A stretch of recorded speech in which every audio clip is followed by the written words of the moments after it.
Paseos por la Sierra, con Alberto Garín.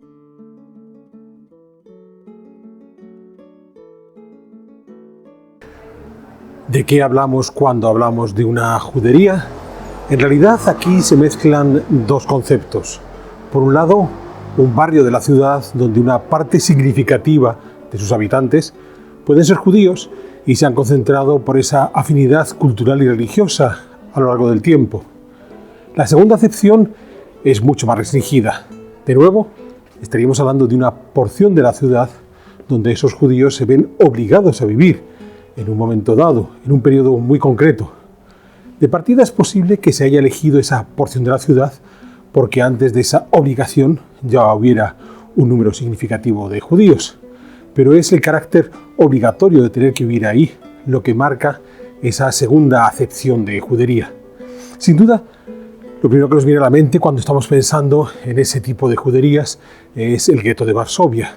tristemente famoso cuando el gobierno de la ocupación nazi de Polonia exigió a los judíos instalarse en dicho gueto con objeto de esta manera tenerles controlados. Y este es un elemento fundamental a la hora de entender este tipo de juderías.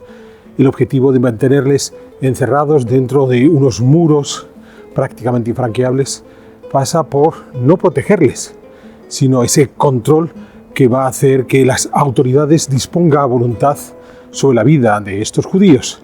Algo que tristemente, una vez más, es muy famoso en el caso del gueto de Varsovia, pero que ya había ocurrido durante la Edad Media en muchas ciudades de la Europa occidental. Sin embargo, cuando hoy recorremos esas ciudades históricas, es fácil encontrarse el término de judería. ¿Y a qué se están refiriendo? ¿A cuál de las dos acepciones? ¿A esos barrios donde había una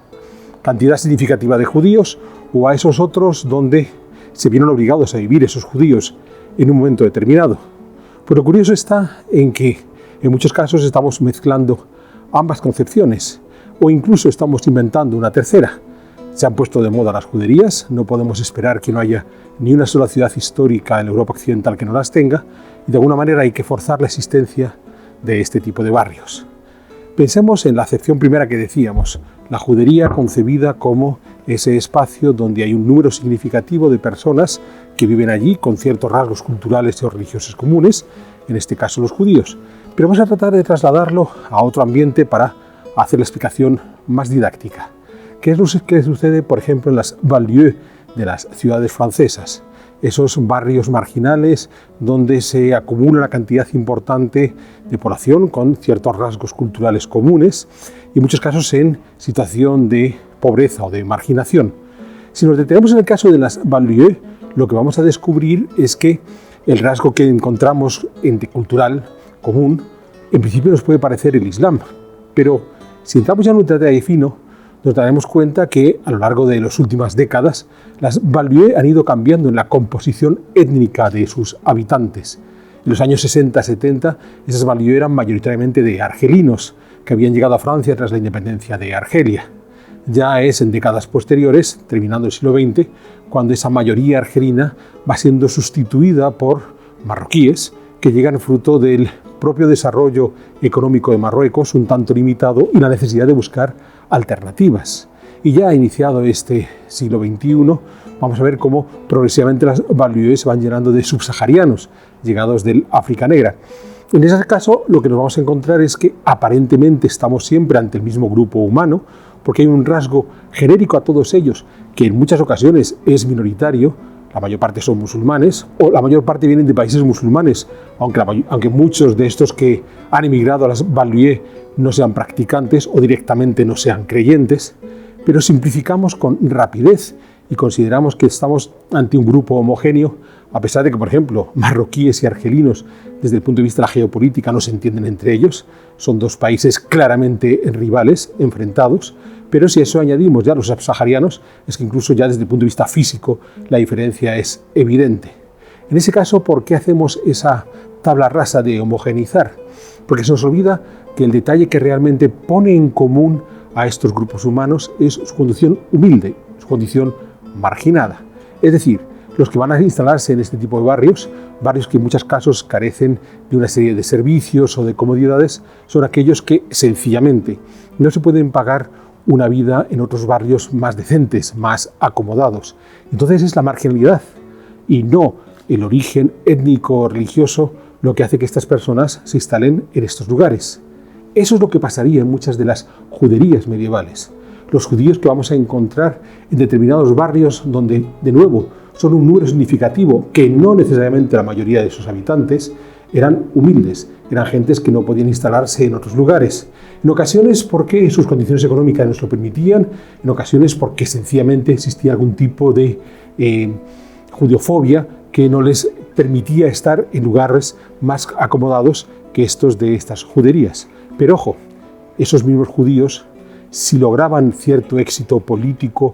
social o sobre todo económico, es muy fácil que rápidamente se trasladaran a otros sitios. Y aquí estamos en esa tercera acepción de las juderías inventadas, porque en muchas ocasiones hemos establecido juderías en determinadas partes de nuestras ciudades europeas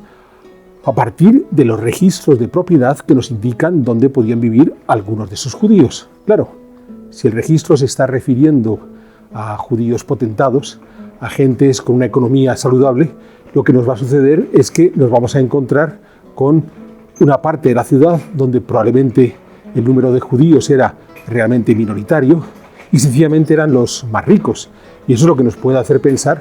por qué muchas de estas juderías están enclavadas en lugares realmente distinguidos de estas ciudades medievales. Pues sencillamente porque hemos hecho un análisis muy sesgado de la realidad geográfica de esa ciudad, en el momento que lo que hemos hecho ha sido elegir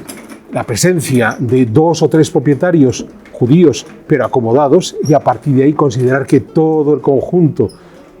territorial, todo ese barrio donde estaban esas 2 o 3 familias de judíos acomodadas era la judería. Probablemente no era el caso, porque la mayor parte de sus paisanos religiosos probablemente estarían instalados en otros barrios menos significativos y más humildes.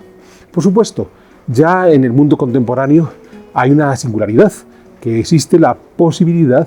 de que estos barrios donde hay un número significativo de un grupo cultural determinado se convierta en algo parecido a un museo de esa cultura. Tenemos un ejemplo muy llamativo en el Chinatown de San Francisco. Hoy hay algunas calles de este barrio donde la mayor parte de la población es de origen chino, preparadas para el turismo, de modo que ya se ha fosilizado ese barrio, no tanto porque reúna una serie de características culturales, sino porque hay un